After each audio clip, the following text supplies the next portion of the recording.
Train like this, train like that. Don't use weights. Really don't use ankle weights because that's gonna really mess up your joints.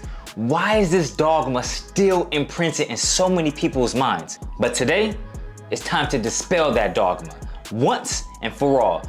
What's up, guys? Welcome back to another video.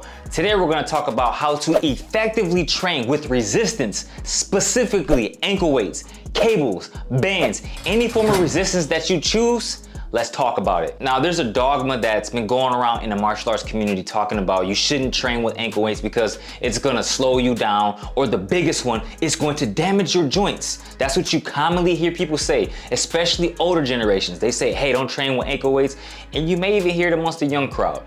Guys, that is not necessarily true. Understand that everything that you hear, take it with a grain of salt. Even this video that you're watching right now, still do your research. I'm just here with my own narrative, my own practices, and I wanna spark something inside your mind. Ultimately, make the decision that's best for you, but by the end of today's video, you're gonna be using ankle weights, cables, bands. You might even use all three. But let's shift our attention back to the ankle weights. People will say it causes damage to your joints. Why is that? It can honestly be a multitude of different things. Maybe they're training too early, or maybe they're training too aggressively with ankle weights. There is a fine line between too much and too little, especially when it comes to training with ankle weights. One of the biggest mistakes people commonly make when training with ankle weights is the fact that they're training too early or they train too aggressively. When you're training with ankle weights, you wanna make sure you're not using fast twitch motions. When you train with intention, slow, and control, you will have a much wider understanding of how the movement should be carried out. So if you're using ankle weights when it comes to kicking, you wanna make sure you're not kicking way too fast. Slow and control is the way to go. That right there won't cause any damage to your joints. But people rarely talk about this type of stuff. They just say ankle weights are bad for you. And like I always mention on this channel, isometric holds is the way to go. That's a goated type of exercise training. Incorporating isometric holds with ankle weights will take your kicking height, your kicking strength to the next level. Slow and control and isometric holds is the way to go when using ankle weights. If you're kicking too fast, that can cause significant damage to your tendons and ligaments. If your tendons and ligaments aren't properly conditioned to withstand, let's say 5 pounds of added resistance, then that can cause an issue. So of course, if you're using ankle weights aggressively, that can lead to a potential injury. So I understand that way of thinking. But if you're taking things slow, focusing a lot on isometric holds, and using ankle weights won't cause any damage. Take it from a guy who's been using ankle weights for years. I have never had a damaged joint, all because I train intelligently. I know what my body is capable of, and I know my limitations. Don't overdo it. Training with resistance, specifically ankle weights, offers numerous benefits. They're gonna build incredible amounts of strength. Progressive overload, guys, think about that. Let's say I've been training my side kick for a while, and I've been just using my body weight. If I wanna progress a bit faster, incorporate some type of resistance. Ankle weights are great right here. You can also use cables, bands, which we'll talk about later in the video, but using ankle weights will strengthen your tendons and your ligaments. And one of the biggest reasons why I love ankle weights is the simple fact that they're easily accessible and affordable. You can find these everywhere. You can find these at a Five Below near you, Amazon, maybe like a local fitness place. Easily accessible and relatively affordable. You don't have to break your wallet trying to purchase ankle weights. Now, one of the biggest questions I often get about training with ankle weights is how much weight should I start off with? If you're a beginner, I would suggest to master your body weight first. Establish a really good foundation. You can still be a beginner and still train with ankle weights, but you wanna make sure you progress accordingly. So maybe start off with like 2 to 3 pounds, something relatively light. Don't go crazy hard with the 2 or 3 pounds because again, we wanna build strength effectively and safely. We don't want any type of injuries. So do isometric holds. You can kick, but kick slowly with more control. I don't recommend you guys to kick fast until you get to the advanced level. And even then, if you're intermediate or advanced, you wanna make sure you're not going crazy up in weight. So if you're at that level, make sure to use 4, 5, 6, 8 pounds of added resistance. Now, the heavier you go, I strongly recommend to kick slowly, isometric holds. If you wanna kick faster, go with lighter weight. Just make sure that ankle weight is strapped on appropriately and don't overdo it. Maybe like 10 to 15 minutes, or have some type of set rep routine established already. Just don't go crazy with the volume. We want to make sure we train safely and effectively. Now that's the mistake that people can potentially make when training with ankle weights, is the fact that they're moving way too fast. And I really think that saying that ankle weights could damage your joints, that's where it stems from. People were probably training too early, doing way too much with the ankle weights, and then they just attribute their injury to the use of ankle weights.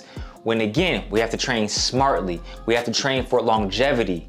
We don't want to destroy our joints. We want to introduce some type of load to our joints because, again, our joints respond well to progressive overload. They need some type of stimulus to make sure they can keep up with your muscle tissue. Your muscles are going to grow, but tendons and ligaments, you have to train those specifically to make sure they can withstand that force as well. That's why people have damaged joints, because they just train their muscles, not their tendons and ligaments. And ankle weights is a great way to train those. Just make sure you train those effectively. When it comes to programming, let's say you're doing isometric kick routines with ankle weights. Maybe you might do like side kick, round kick, slow hook kicks, and maybe like a spinning side kick. That's a typical training program for me when I'm using ankle weights. I'm doing like 2 or 3 sets, 10 reps. Don't do too much. Strength is a technique.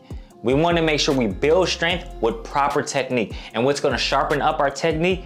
Building strength. So we want to take things relatively slowly, where you may be at a point where you're just tired. You can't go anymore. We're not training to a failure. We just want to introduce a proper stimulus so that way our muscles, tendons, and ligaments can grow stronger. So maximum 2 or 3 sets. Keep it anywhere from 6 to 10 reps, depending on what you're doing. And if you're holding for time, 2 or 3 sets, 10 to 20 seconds. As you get stronger, you can bump it up to 30 seconds. We talked about ankle weights, right?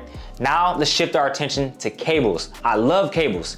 Cables are great for the simple fact they're not as dangerous as ankle weights, because ankle weights, they can come off if you're doing fast kicks. If you're doing slow kicks, you don't have to worry about that. If they come off, they're not doing too much damage. But with cables, you have that resistance, that tension throughout the entire range. And that's what I love about cables. Cables are gonna build incredible amounts of strength. For me, it helped me a lot with my technique, building strength. My speed had improved. My hips feel incredibly strong. Now, fortunately, I was gifted a weight training set for home, and this has come in handy. I primarily use this to train planche, and when I'm training martial arts, I'm using cables. Cables are great because it keeps that constant tension, whereas ankle weights, they lack that. But again, cables aren't easily accessible for everybody. And even then, if you have cables that you use, you still have to make a small purchase with the straps to use around your ankles, but that don't really cost too much. The biggest thing is it's not easily accessible. Now, if you don't have cables, you can use bands. I commonly see people on social media using bands, so that's still a great way to have that constant tension, and bands are more accessible and affordable as opposed to cables. But all of these have their pros and cons. For me personally, drum roll please, what I recommend for you guys, keep it simple, just get some ankle weights. Ankle weights, affordable, easily accessible, you can scale up pretty easily. It's just a no-brainer. Just like I mentioned earlier though, you wanna make sure you train smartly, not do too much. And that's what this whole video is about. I want you guys to understand that ankle weights have their place. Weights have their place in general. In any martial arts gym, there should be accessibility to weights. So there you go, guys. That's my whole take on resistance training in martial arts. And if you have any questions, drop them in the comment section below. If you are interested in online coaching, shoot me a DM through Instagram, Facebook, or just shoot me an email. And if you feel like you just don't like this video for whatever ostensible reason, you just find a reason to hate, just drop a dislike, that's fine. And you could just tell other people that you didn't like the video because you don't like Spence or you don't like his whole take. It don't matter. I'm just here, guys, once again, to just enlighten you, to bring a different perspective, and hopefully you got something out of it, whether you agree or not. With that said, guys, you know what to do. Smash that like button. Most importantly, make sure you're properly subscribed. I see you guys next video. Peace and love as always, and I shave. Boom, we out, baby.